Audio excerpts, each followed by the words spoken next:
और तमिलनाडु राज्य की सीमा से लगकर खड़ा विशाल वेल्लीगिरी पर्वत। कहते हैं जब भी भगवान शिव का मन कैलाश में ऊब जाता है तो वो यहीं आकर निवास करते हैं। इसीलिए इस पर्वत को दक्षिण का कैलाश भी कहा जाता है। और इसी वेल्लीगिरी पर्वत की तलहटी में बसा है एक छोटा सा खूबसूरत शहर कोयम्बटूर। वैसे तो पूरे दक्षिण भारत में ही बारिश अपने पूरे खुमार के साथ बरसती है, लेकिन शायद इस बार मानसून कोयम्बटूर पर कुछ ज्यादा ही मेहरबान था।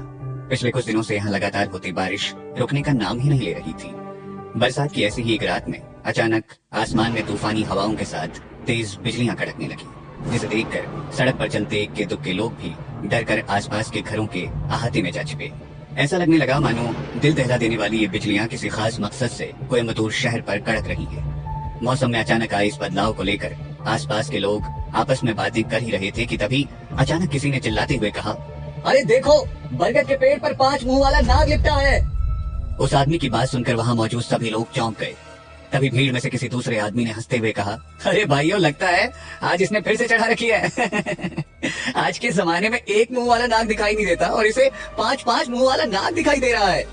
उस दूसरे आदमी की बात सुनकर वहां खड़े सभी लोग ठहाका मारकर हंसने लगे, लेकिन तभी अचानक आसमान में एक जोरदार धमाके के साथ बिजलियां कड़की और उस बिजली की रोशनी में बरगद के पेड़ पर लिपटा हुआ 5 मुंह वाला दिव्य नाग साफ साफ दिखाई देने लगा। हालांकि उस पुराने बरगद के पेड़ की सबसे ऊंची डाली पर लिपटा हुआ वो नाग जख्मी था और उसके 5 फनों से टपकता हुआ खून उस बरगद के फलों में रिस रहा था, लेकिन फिर भी अपने 5 फन गर्व से फैलाए तकरीबन 20-22 फुट की लंबाई वाला स्याह काले रंगों का वो 5 फनों वाला नाग देखने वालों को दूर से ही अपनी दिव्यता का अनुभव करवा रहा था। अपने सामने का नजारा देख वहां मौजूद लोग उस बरगद के पेड़ के नीचे इकट्ठे हो गए। उनमें से कुछ तो उस 5 मुंह वाले नाग को देखते ही घुटनों के बल बैठकर उसकी दिव्यता को प्रणाम करने लगे, तो वहीं कुछ नौजवान उस नजारे को अपने कैमरे में कैद करने के लिए मोबाइल फोन ढूंढने लगे। लेकिन इससे पहले कि वो लोग आंखों को अचंभित कर देने वाले उस नजारे को अपने कैमरे में कैद कर पाते, वो दिव्य नाग एक छोटी सी दिव्य ज्योति में तब्दील हो गया। तभी एक बार फिर से आसमान में तेज बिजलियां कड़की और अचानक वो दिव्य ज्योति गोली की स्पीड से उड़ती हुई पास ही के एक छोटे से घर की तीसरी मंजिल पर बने कमरे में दीवान पर सोए शिवा की दोनों आंखों के ठीक बीचों बीच चसमाई। शिवा का शरीर पिछले 2 सालों से कोमा में था और इस दौरान उसकी हालत में किसी भी तरह का कोई सुधार नहीं हुआ था, लेकिन जैसे ही वो दिव्य रोशनी शिवा के शरीर में समाई तो उसके शरीर में हल्की हल्की हलचल होने लगी और वो कोमा से बाहर आने लगा। एक तरफ शिवा का शरीर धीरे धीरे कोमा से बाहर आ रहा था और दूसरी तरफ शिवा का दिमाग भी अपनी चैतन्य अवस्था में लौट आया था। भले ही उस वक्त शिवा उठकर खड़ा नहीं हो पा रहा था, लेकिन फिर भी वो अपने आसपास होने वाली हर गतिविधि को महसूस कर पा रहा था। उसने मन ही मन खुद से कहा, क्या मैं सच में फिर से धरती लोक पर लौट आया हूँ? ये कमजोर और निर्जीव सा शरीर, क्या सच में ये मैं ही हूँ? लेकिन मैं तो बहुत समय पहले कोमा में चला गया था। खुद से मन ही मन सवाल करते हुए शिवा को धीरे धीरे सब कुछ याद आने लगा। 2 साल पहले अपने कॉलेज का एंट्रेंस एग्जाम देकर लौटते वक्त वो एक ट्रक से टकरा गया था और तब से उसका शरीर कोमा में था। उस एक्सीडेंट की वजह से शिवा का शरीर तो कोमा में चला गया था, लेकिन साथ ही साथ उसकी कुंडलिनी शक्ति भी जागृत हो गई थी और उसकी आत्मा उसका शरीर छोड़कर भटकते हुए नागलोक तक जा पहुंची थी। वहां नागराज तक्षक ने उसे संभाला और अपने बेटे की तरह न केवल उसकी आत्मा का रक्षण कर उसे एक नाग का शरीर दिया, बल्कि इन 2 सालों में शिवा की आत्मा को 2000 साल की तपस्या का फल प्राप्त करके ब्रह्मांड की सारी शक्तियां अर्जित करने में उसकी मदद भी की। और एक दिन जब शिवा भगवान शेषनाग से वरदान पाकर नागलोक का परम प्रतापी सम्राट बन गया तो उसके साथ कुछ ऐसा हुआ जो उसने सपने में भी नहीं सोचा था। नागराज तक्षक ने धोखे से शिवा के नाग शरीर की बलि दे दी। अपना नाग शरीर खोते ही शिवा की आत्मा फिर से मुक्त हो गई और तब जाकर शिवा को नागराज तक्षक के असली मकसद के बारे में पता चला। दरअसल एक प्राचीन भविष्यवाणी के अनुसार यह तय था कि जो कोई भी स्वर्ग, पाताल और नागलोक के तीनों सम्राटों की बलि चढ़ाएगा वो सारे ब्रह्मांड का स्वामी बन जाएगा और इस सृष्टि में कोई भी उसे हरा नहीं पाएगा। इसीलिए नागराज तक्षक ने शिवा से पहले भी इस तरह 2 और शक्तिशाली आत्माओं को ढूंढकर उन्हें नाग शरीर दिलवाया। उसके बाद शिवा की ही तरह अपनी देखरेख में उन्हें स्वर्ग और पाताल लोक का सम्राट बनाकर उनकी बलि चढ़ा दी। हालांकि नागराज तक्षक अपने मकसद में कामयाब तो हो गया था, लेकिन नाग शरीर से मुक्त होते ही शिवा की आत्मा अपनी सारी शक्तियों के साथ फिर से धरती लोक लौट आई और अब वो शिवा के शरीर में प्रवेश कर चुकी थी। नागराज तक्षक की याद आते ही शिवा का मुंह कड़वा हो गया और उसके अंदर गुस्से की आग जलने लगी। उसने मन ही मन खुद से वादा करते हुए कहा, नागराज तक्षक, एक दिन मैं फिर से लौट कर नागलोक आऊंगा और तुम्हें तुम्हारे गुनाहों की सजा जरूर दूंगा। ये मेरा वादा है तुमसे। इतना कहकर शिवा ने धीरे धीरे अपनी आंखें खोली और अपनी धुंधली नजर से अपने आसपास के माहौल का जायजा लेना शुरू कर दिया। शिवा एक टूटे फूटे से दीवान पर लेटा हुआ था। जिसके बगल में एक छोटी पुरानी मेज रखी हुई थी, जिस पर एक पानी का ग्लास, 2 बिस्किट और उसके परिवार के 4 सदस्यों की एक तस्वीर रखी हुई थी। उस तस्वीर को देखते ही शिवा के मन में अपने पूरे परिवार की यादें फिर से ताजा हो गई। यहाँ के लोगों का मानना था कि अग्निहोत्र ब्राह्मण कुल में जन्मे शिवा के पूर्वज भगवान धन्वंतरी से प्राचीन आयुर्वेद और औषधियों का ज्ञान प्राप्त करके यहाँ आकर बस गए और आदिकाल में उन्होंने यहाँ एक आयुर्वेदिक चिकित्सा केंद्र स्थापित किया, जो आज भारत का सबसे बड़ा आयुर्वेदिक अस्पताल है। अब ये कहना मुश्किल है कि इस कहानी में कितनी सच्चाई थी, लेकिन इस कहानी की वजह से आज भी शिवा के पूरे खानदान का अच्छा खासा नाम था। हालांकि खानदान का बड़ा बेटा होने के नाते शिवा को इस समृद्ध और इज्जतदार शास्त्री खानदान का उत्तराधिकारी होना चाहिए था, लेकिन इस सब के विपरीत उसका बचपन सिर्फ गरीबी, तिरस्कार और अपमान में ही बीता था। शिवा के दादाजी के आदेश के अनुसार उसके पूरे परिवार को घर के साथ साथ शास्त्री खानदान से भी बेदखल कर दिया गया। शिवा के चचेरे भाई भास्कर शास्त्री ने शिवा पर हमला किया, जिसकी वजह से उसके पूरे शरीर को लकवा मार गया। ऐसा न जाने कितना कुछ हुआ था शिवा के अतीत में, जिसे याद करते करते शिवा की आंखें भर आई। तभी अचानक शिवा को बाहर के दरवाजे का ताला खुलने की आवाज सुनाई दी और उसका ध्यान टूट गया। शिवा ने देखा कि सामने हॉल का दरवाजा खुला और एक लंबी छरहरी सी लड़की जल्दी में घर के अंदर दाखिल हुई और उसने जोर से घर का दरवाजा फिर से बंद कर लिया। एक पल के लिए तो शिवा को अपनी आंखों पर यकीन ही नहीं हुआ। उसके सामने खड़ी वो खूबसूरत और नाजुक सी लड़की कोई और नहीं बल्कि उसकी छोटी बहन मीनाक्षी थी। मीनाक्षी को देखते ही शिवा ने दबी सी आवाज में कहा, मीनू। दरअसल पिछले 2 सालों में कभी कभार शिवा के शरीर में हल्की फुल्की हलचल हो जाया करती और शिवा एक आध शब्द बड़बड़ा भी दिया करता था। इसीलिए मीनाक्षी को लगा शायद इस बार भी ऐसा ही कुछ हुआ है। यही सोचकर उसने शिवा पर कुछ खास ध्यान न देते हुए घबराए स्वर में कहा, शांत हो जाइए भैया, हम दोनों छुपन छुपाई खेल रहे हैं। अगर आप चुप रहेंगे तो आपकी मीनू आपको उन्नी अप्पम खिलाएगी। उन्नी अप्पम का नाम सुनते ही शिवा के चेहरे पर मुस्कुराहट आ गई। तभी अचानक उसे दरवाजे के बाहर से भद्दी और बेहुदा मर्दाना आवाज सुनाई दी। मीनू दीदी, आप इतनी जल्दी में कहाँ भाग रही हैं? मैं आपको खा थोड़े ही जाऊंगा। उस आवाज को सुनते ही मीनाक्षी ने चिल्लाते हुए कहा, चतुर चुपचाप यहाँ से चले जाओ वरना मैं पुलिस को बुला लूंगी। किसी समय चतुर शिवा का होने वाला साला हुआ करता था, लेकिन अब शिवा का उन लोगों से कोई लेना देना नहीं था। इसीलिए चतुर का नाम सुनते ही शिवा की आंखों में गुस्सा उतर आया, लेकिन इससे पहले कि वो कुछ कह पाता, चतुर ने दरवाजे के बाहर से ही चिल्लाते हुए कहा, क्या मीनू, इस कटर और गंदगी में रहते रहते तुम घर आए रिश्तेदारों का स्वागत करने की तमीज भी भूल चुकी हो क्या? दरवाजा खोलो, मुझे तुमसे बात करनी है। लेकिन चतुर की बात सुनकर मीनाक्षी ने घबराते हुए कांपते स्वर में कहा, तुम कल आना, हम कल बात करेंगे। अभी मेरी फैमिली घर पर है और उन्हें तुम्हारा यहाँ आना अच्छा नहीं लगेगा, ठीक है? अब जाओ यहाँ से। मीनाक्षी की बात सुनकर चतुर ने उसका मजाक उड़ाते हुए कहा, तुम्हारी फैमिली? तुम अपने उस टैक्सी चलाने वाले भिखारी बाप की बात कर रही हो, या फिर उस भगौड़ी माँ की जो किसी दूसरे के साथ भाग गई? या फिर उस जीते जागते मुर्दे शिवा की जो ना कभी कुछ बोलता है ना कुछ सुनता है? बहाने बनाना बंद करो और चुपचाप दरवाजा खोलो। इतना कहते ही चतुर ने दरवाजे पर एक जोरदार लात मार दी। चतुर की लात से लगे धक्के की वजह से मीनाक्षी खुद को संभाल नहीं पाई और रोते हुए जमीन पर गिर पड़ी। मीनाक्षी की ऐसी हालत देखकर शिवा गुस्से से तिलमिला उठा। वो उठकर मीनाक्षी की मदद करना चाहता था, लेकिन उसका शरीर उसका साथ नहीं दे रहा था। दरवाजा खुलते ही चतुर सीधा घर के अंदर दाखिल हुआ और सरसरी नजर से शिवा को देखते हुए बोला, ओ, ये धरती का बोझ भी यही है। दरवाजे पर हुई धक्का मुक्की और अचानक से झटके के साथ गिरने की वजह से मीनाक्षी का लहंगा उसके घुटनों तक सरक आया था। उसके सुंदर, नाजुक और चमकते हुए पैर साफ साफ दिखाई देने लगे थे। चतुर ने हवस भरी नजरों से मीनाक्षी को देखते हुए कहा, ये लो मेरी बड़ी बहन जयंती की शादी का कार्ड, आना जरूर। चतुर को इस तरह घूरते देख मीनाक्षी ने झट से अपना लहंगा नीचे सरकाते हुए कहा, अच्छा ठीक है, तुम्हें कार्ड देना था, तुमने दे दिया, अब यहाँ से जाओ। मीनाक्षी की बात सुनकर चतुर ने अपने होठों पर जबान फेरते हुए कहा, अरे मीनाक्षी जी, जल्दी क्या है? वैसे मेरी बहन ने कहा है कि जब तुम लोग उसकी शादी में आओ तो अपने साथ इस शिवा को भी ले आना। क्या पता इसी बहाने समाज में तुम सबकी वापसी हो जाए, या फिर क्या पता दीदी की शादी देखकर तुम्हारा ही भाई ठीक हो जाए। मीनाक्षी अपने लिए कुछ भी सुन सकती थी, लेकिन जैसे ही चतुर ने शिवा का नाम लिया तो उससे बर्दाश्त नहीं हुआ। उसने भरे गले से चिल्लाते हुए कहा, मेरे भैया की ऐसी हालत देखकर भी तुम लोगों का कलेजा ठंडा नहीं हुआ? जो सारे समाज के सामने उनका मजाक बनाने पर तुले हो, निकल जाओ यहाँ से। हमें से कोई भी तुम्हारी बहन की शादी में नहीं आएगा। इतना कहते कहते मीनाक्षी की आंखों में आंसू भर आए, जिसे देखकर चतुर ने उसे ताना मारते हुए कहा, ओहो, देखो तो जरा भाई बहन का प्यार कितना गहरा है। वो तो मेरी बहन ने तुम्हारे इस जिंदा लाश भाई को माफ करने का मन बना लिया है, वरना हम तो खुद नहीं चाहते थे कि तुम में से कोई भी वहां आए। कान खोलकर सुन लो, चुपचाप शादी में आ जाना और साथ में मेरी बहन के कन्यादान में देने के लिए कम से कम 1 लाख रुपए तक के तोहफे लेकर आना, वरना। चतुर के मुंह से 1 लाख रुपए के तोहफों की बात सुनते ही मीनाक्षी के पैरों तले जमीन खिसक गई। उसने गुस्से में तिलमिलाते हुए चतुर से कहा, 1 लाख रुपए के तोहफे? किस बात के तोहफे? हाँ, तुम लोग अपनी हद पार कर रहे हो। मेरे भैया और तुम्हारी बहन की शादी तो बचपन में ही तय हो गई थी, लेकिन आज वो मेरे भैया से रिश्ता तोड़कर उन्हीं के चचेरे भाई भास्कर से शादी करने जा रही है। क्या वो काफी नहीं था जो तुम हमसे 1 लाख रुपए के तोहफे भी मांग रहे हो? भूल गए जब तुम्हारी बहन बुरी तरह से बीमार थी और मेरे भैया ने अपनी जान पर खेलकर उसकी जान बचाई थी? उस एहसान का बदला चुकाना तो दूर, तुम लोग तो इंसानियत की हद भी पार करते जा रहे हो। मुझे तो तुम्हें अपना रिश्तेदार कहते हुए भी शर्म। इससे पहले कि मीनाक्षी अपनी बात पूरी कर पाती, चतुर का गुस्से का पारा चढ़ गया और उसने बिना कुछ सोचे मीनाक्षी के गाल पर जोरदार तमाचा जड़ दिया, जिसकी वजह से मीनाक्षी लड़खड़ाकर जमीन पर गिर पड़ी। क्या अपने सामने मीनाक्षी को इस तरह पिटते देखकर उसे बचा पाएगा शिवा, या फिर चतुर कर देगा जुल्म की सारी हदें पार? आखिर ऐसा क्या हुआ था शिवा के अतीत में? आखिर क्या रहस्य है नागलोक का और कौन सी शक्तियां मिली हैं शिवा को? जानने के लिए सुनिए हिस रीबर्थ ऑफ अ डिस्ट्रॉयर का अगला एपिसोड सिर्फ पॉकेट एफएम पर।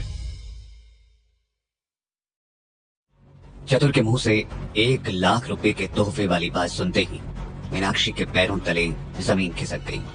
उसने गुस्से में तिलमिलाते हुए चतुर की बात का जवाब तो दिया, लेकिन इससे पहले कि मीनाक्षी अपनी बात पूरी कर पाती, चतुर का गुस्सा 7वें आसमान पर पहुंच गया और उसने बिना कुछ सोचे समझे मीनाक्षी के गाल पर एक जोरदार तमाचा जड़ दिया, जिसकी वजह से मीनाक्षी लड़खड़ाकर जमीन पर गिर पड़ी। मीनाक्षी को तमाचा मारने के बाद भी चतुर का गुस्सा शांत नहीं हुआ। उसने चिल्लाते हुए मीनाक्षी से कहा, बज़ाद लड़की, ये मत भूल कि तेरी रगों में शास्त्री खानदान का खून नहीं है। तुझे तो शिवा का बाप रास्ते से उठाकर लाया था। तेरी हिम्मत कैसे हुई मुझसे जबान लड़ाने की? और ये तेरा भाई, इसकी औकात देखी है? कौन है ये? हाँ, कौन है? अच्छा ही हुआ जो इससे मेरी बहन की सगाई टूट गई।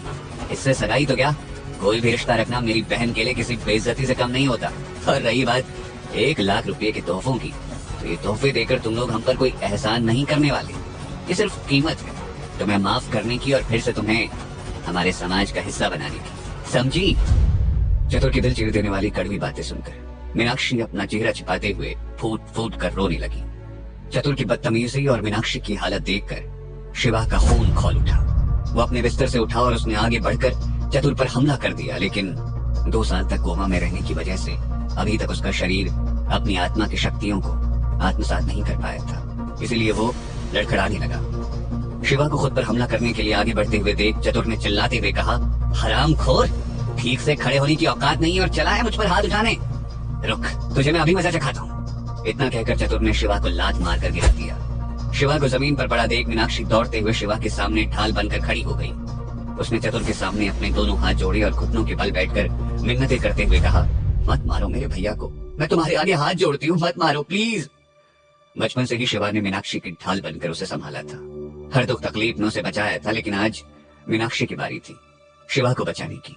वो किसी भी कीमत पर शिवा को चतुर से बचाने को तैयार थी और अपनी इसी जद्दोजहद के बीच उसे ये भी याद नहीं रहा कि शिवा कब से कोमा से बाहर आ चुका है। मीनाक्षी की ऐसी हालत देखकर चतुर के मन में वासना जाग उठी। उसने मौके का फायदा उठाते हुए मीनाक्षी से कहा, तुम अपने भाई को बचाना चाहती हो? ठीक है, मैं उसे कुछ नहीं करूंगा, लेकिन उसके लिए तुम्हें मेरे साथ एक रात गुजारनी होगी। इतना कहकर चतुर हवस भरी नजरों से मीनाक्षी की तरफ बढ़ने लगा। मीनाक्षी इस वक्त खुद को बहुत ही कमजोर और टूटा हुआ महसूस कर रही थी, इसीलिए वो चतुर की बात सुनकर बुरी तरह से घबरा गई। उसने चतुर को अपनी तरफ आता देख चिल्लाते हुए कहा, देखो देखो मेरे पास बताना, वरना मैं शोर मचा दूंगी। मीनाक्षी को इस तरह तड़पता और छटपटाता देखकर चतुर के अंदर का दरिंदा जाग गया और उसने हंसते हुए कहा, अच्छा तुम शोर मचाओगी? बचाओ, मैं भी देखता हूँ कौन आता है तुम्हें बचाने। अरे मचाओ शोर। इतना कहकर चतुर ने अपनी मजबूत बाहों से मीनाक्षी को जबरदस्ती खींचकर दीवान पर गिरा दिया। जब मीनाक्षी ने अपने दोनों हाथों को आगे कर खुद को चतुर से बचाने की कोशिश की तो चतुर ने उसे धमकाते हुए कहा, चुपचाप मेरी बात मान लो, वरना मैं तुम्हारे इस भाई को इतना मारूंगा कि इसकी हड्डी पसली टूट जाएगी। चतुर की बात सुनकर मीनाक्षी की रूह कांप गई। एक तरफ उसकी इज्जत थी और दूसरी तरफ उसके भाई की जिंदगी। किस्मत ने उसे ऐसे दोराही पर लाकर खड़ा कर दिया था जहां वो जिस भी रास्ते को चुनती उसकी बर्बादी तय थी। आखिरकार हार कर मीनाक्षी ने अपने भाई को चुना और चतुर के आगे खुद को समर्पित कर दिया। लेकिन तभी अचानक शिवा ने एक शेर की तरह दहाड़ते हुए कहा, चतुर, अगर तूने मीनाक्षी को हाथ भी लगाया तो मैं तेरी जान ले लूंगा। इससे पहले कि चतुर शिवा की चुनौती का जवाब दे पाता, एक कांच की शीशी हवा में उड़ती हुई चतुर के सर से जा टकराई और चतुर एक झटके के साथ पीछे हट गया। उसने नजरें उठाकर सामने देखा तो शिवा अपनी पूरी ताकत के साथ उससे मुकाबला करने के लिए तैयार खड़ा था। इससे पहले कि चतुर उस कांच की बोतल वाले हमले से खुद को संभाल पाता, शिवा ने आगे बढ़कर उसकी टांगों के बीच एक जोरदार लात मार दी और चतुर दर्द से चीखता हुआ जमीन पर गिर पड़ा। आओ! शिवा ने चतुर को इतनी जोर से लात मारी थी कि जमीन पर गिरते ही चतुर की आंखों के सामने अंधेरा छा गया और उसे तारे नजर आने लगे। दर्द के मारे चतुर की जान निकली जा रही थी और उसकी आंखें तो मानो बाहर निकलकर गिरने को ही तैयार थी। उसकी हालत देखकर एक पल को तो ऐसा लगने लगा कि कहीं शिवा की वो लात चतुर को जीवन भर के लिए नपुंसक ना बना दे। लेकिन शिवा अब उसे माफ करने के मूड में बिल्कुल नहीं था। उसने गरजते हुए चतुर से कहा, 2 कौड़ी के सड़क छाप गुंडे, मैंने कहा था मेरी बहन को हाथ मत लगाना, तेरी हिम्मत कैसे हुई उस पर हाथ उठाने की? इतना कहकर शिवा चतुर की छाती पर जा बैठा और उसके दोनों गालों पर तड़ातड़ तमाचों की बौछार करने लगा। कुछ 25-30 तमाचों के बाद चतुर की हालत बद से बदतर हो गई। उसके दोनों गालों से खून बहने लगा और उसके 1-2 दांत भी टूटकर बाहर गिर पड़े। हालांकि शुरुआत में चतुर शिवा का मुकाबला करना चाहता था, लेकिन जल्दी ही उसे समझ आ गया कि अब वो शिवा के गुस्से से नहीं बच पाएगा। इसीलिए उसने फौरन शिवा के कदमों में अपना सर रख दिया और उससे माफी की भीख मांगते हुए कहा, मुझे माफ कर दो शिवा, मुझे माफ कर दो, मैं गलत था, मैं अपनी गलती मानकर तुमसे रहम की भीख मांगता हूँ, मुझे माफ कर दो। चतुर की विनती सुनकर शिवा ने अपने गुस्से को काबू में किया और गंभीर होकर पास ही पड़े शादी के कार्ड को देखने लगा। हालांकि उस वक्त शिवा का चेहरा भले ही भावहीन था, लेकिन उसकी आंखों में ज्वालामुखी सा तेज और उसके शरीर में तलवार जैसी फुर्ती थी। उसने शादी के कार्ड को खोलकर देखा तो उस पर लिखे अपने 2 दुश्मनों के नाम देखकर शिवा चौंक गया। कार्ड पर दूल्हे के नाम के आगे उसके चचेरे भाई भास्कर शास्त्री और दुल्हन की जगह उसकी मंगेतर जयती अय्यर का नाम लिखा था। नीचे की लाइन में 3 महीने बाद शास्त्री भवन में शादी होने की बात लिखी गई थी और अंत में लिखा था, मेरे घर पर आपका स्वागत है। कार्ड को पढ़ते ही शिवा के हाथों की नसें फड़फड़ाने लगी। उसने एक हाथ से उस कार्ड को मरोड़ने के बाद उसे चतुर के मुंह में ठूंसते हुए कहा, जाकर कह देना उन दोनों से मैं शिवा शास्त्री उनकी शादी के दिन वहां जरूर आऊंगा। शिवा के शब्द सुनकर चतुर डर के मारे वहां से भाग गया। चतुर के जाते ही अचानक मीनाक्षी को शिवा के कोमा से बाहर आने का एहसास हुआ तो उसने चौंकते हुए कहा, भैया भैया आप ठीक हो गए भैया? इतना कहते कहते मीनाक्षी की आंखों से खुशी के आंसू बहने लगे तो शिवा ने आगे बढ़कर उसके आंसू पोंछते हुए कहा, हाँ मीनू, मैं ठीक हो गया हूँ। शिवा को अपने सामने इस तरह बिल्कुल तंदुरुस्त खड़े देखकर मीनाक्षी दौड़कर उसके गले लग गई और उसने सुबक सुबक कर रोते हुए कहा, आप सच में ठीक हो गए भैया, भगवान का लाख लाख शुक्र है, आप ठीक हो गए। शिवा ने मीनाक्षी को सांत्वना देते हुए आगे कहा, मुझे माफ कर दो मीनू, मैं तुम्हारा ख्याल नहीं रख पाया। लेकिन मीनाक्षी ने अपना सर ना हिलाते हुए शिवा की इस बात को सिरे से खारिज कर दिया और बहुत देर तक यूं ही उसके गले लगकर रोती रही। कुछ देर बाद जब मीनाक्षी के आंसू थमे तो उसने शिवा से कहा, लो मैं भी कितनी बुद्धू हूं ना भैया, मैंने पापा को आपके बारे में अभी तक नहीं बताया, मैं अभी उन्हें कॉल करती हूँ, आपके बारे में सुनकर वो बहुत खुश होंगे। इससे पहले कि वो चतुर अपना बदला लेने के लिए लौट कर आए, हम पापा के आते ही यहाँ से कहीं दूर चले जाएंगे। लेकिन जैसे ही मीनाक्षी ने अपने पापा को फोन करने के लिए मोबाइल उठाया तो उसने देखा कि उसका फोन पानी में भीगकर बंद हो चुका था। ये देखकर मीनाक्षी परेशान होने लगी तो शिवा ने उसे समझाते हुए कहा, मेरे यहाँ रहते हुए तुम्हें उस चतुर से डरने की कोई जरूरत नहीं है। सच तो यह है कि शायद ये उस चतुर की किस्मत ही थी जो शिवा की शक्तियां अभी तक पूरी तरह से उसके शरीर में विकसित नहीं हो पाई थी, वरना शिवा सिर्फ सांस लेने भर से उस चतुर की हड्डियों का चूरमा बना चुका होता। बहरहाल मीनाक्षी के मुंह से पापा के बारे में सुनकर शिवा ने उनसे पूछा, वैसे पापा कितने बजे तक घर आ जाते हैं? शिवा के सवाल का जवाब देते हुए मीनाक्षी ने कहा, इन दिनों उनकी नाइट शिफ्ट है ना, तो हमें सुबह 8-9 बजे तक इंतजार करना पड़ेगा। अगर मेरा फोन खराब नहीं हुआ होता तो मैं उन्हें अभी बुलवा लेती। मीनाक्षी की बातें सुनकर शिवा ने चौंकते हुए उससे पूछा, नाइट शिफ्ट? आजकल हमारे दवाखाने में रात दिन काम होने लगा है क्या? शिवा की बातें सुनते ही मीनाक्षी के चेहरे का रंग उतर गया और उसके माथे पर चिंता की रेखाएं उभर आई। उसने गंभीर स्वर में कहा, नहीं भैया, आजकल पापा टैक्सी चलाते हैं, हमारा घर हमसे छिन गया, हमारा दवाखाना बंद हो गया, दवाखाने के सारे कर्मचारियों को निकाल दिया गया और पापा का वैद्य का लाइसेंस भी रद्द कर दिया गया। आपके एक्सीडेंट के बाद पिछले 2 सालों में हमारा सब कुछ बर्बाद हो गया। मीनाक्षी की बातें सुनकर शिवा सोच में पड़ गया। उसके पिता एक नेक और ईमानदार इंसान थे, इसलिए उनसे उनका वैद्य का लाइसेंस छिन जाना शिवा के गले नहीं उतर रहा था। लेकिन इस वक्त उसने मीनाक्षी से इस बारे में ज्यादा कुछ पूछना ठीक नहीं समझा। उसने मीनाक्षी के गीले कपड़ों की तरफ इशारा करते हुए कहा, खैर वो सब छोड़ो, सबसे पहले तुम कपड़े बदल लो, पूरी तरह से भीग चुकी हो, सर्दी लग जाएगी। शिवा के मुंह से बात सुनते ही मीनाक्षी का ध्यान अपने कपड़ों पर गया। उसके भीगे हुए कपड़े उसके शरीर से चिपक रहे थे और ऐसी हालत में वो अपने भाई से गले लगकर रो रही थी। ये ख्याल दिमाग में आते ही मीनाक्षी शर्म से पानी पानी हो गई। उसने जल्दी से अपना तौलिया उठाया और भागते हुए कमरे में चली गई। मीनाक्षी के जाते ही शिवा टहलते हुए घर की बालकनी में आकर खड़ा हो गया और घर के सामने वाले पुराने बरगद के पेड़ को देखते हुए वो मन ही मन सोचने लगा, धरती लोग हो या नाग लोग, दुनिया सिर्फ ताकतवर लोगों की ही इज्जत करती है। मुझे जल्दी ही अपना प्रशिक्षण फिर से शुरू करना होगा ताकि मैं अपने शरीर और अपनी शक्तियों के बीच का तालमेल बिठा सकूं। शिवा अपने ख्यालों में खोया था कि तभी अचानक उसकी नजर बरगद की सबसे ऊंची डाली पर लगे उन फलों पर पड़ी जिसमें उस 5 मुंह वाले दिव्य नाग का खून रिस कर जमा हुआ था। उस दिव्य नाग के खून को सोख लेने की वजह से बरगद के उन फलों में भी उस नाग की दिव्य ऊर्जा समा गई थी और इसी वजह से वो फल एक खास आभा के साथ दूर से ही चमकते हुए दिखाई दे रहे थे। बरगद की वो पूरी शाखा ही दिव्य ऊर्जा के साथ एक शक्ति पुंज में बदल चुकी थी। शिवा जानता था कि अगर कोई आम इंसान बरगद के उन फलों को सिद्ध करके उससे बनाई हुई गोली खा ले तो उसके शरीर के साथ साथ उसकी आत्मा का शुद्धिकरण भी होना निश्चित है, जिससे उस गोली को खाने वाला मनुष्य लंबे समय के लिए स्वस्थ, तंदुरुस्त और जवान रह सकता है। हालांकि ये सब तो शिवा पहले से ही जानता था, लेकिन जो बात उसे सबसे ज्यादा हैरान कर रही थी वो थी उस बरगद के पेड़ की वो जड़ें जिनमें उस दिव्य नाग की सांसें समाई थी। उसे इस बात पर पूरा यकीन था कि हो ना हो उस दिव्य नाग के अपना शरीर छोड़ने से पहले जिन जड़ों से उसकी सांसें टकराई थी वो जमीन के अंदर सुनहरे रंग में बदल चुकी थी और वो आगे जाकर शिवा के बहुत काम आने वाली थी, क्योंकि केवल एक शिवा है जो उस दिव्य नाग की असलियत जानता है। आखिर क्या असलियत थी उस 5 मुंह वाले दिव्य नाग की और उसने अपनी शक्तियां शिवा को क्यों दे दी थी? क्या शिवा अपने इंसानी शरीर में रहकर अपनी अद्भुत ब्रह्म शक्तियों का इस्तेमाल कर पाएगा? शिवा से बुरी तरह पिटने के बाद क्या चतुर चुपचाप बैठ जाएगा या फिर वो शिवा से बदला लेने आएगा और आखिर कैसे करेगा शिवा उसका सामना? जानने के लिए सुनिए हिस रीबर्थ ऑफ अ डिस्ट्रॉयर।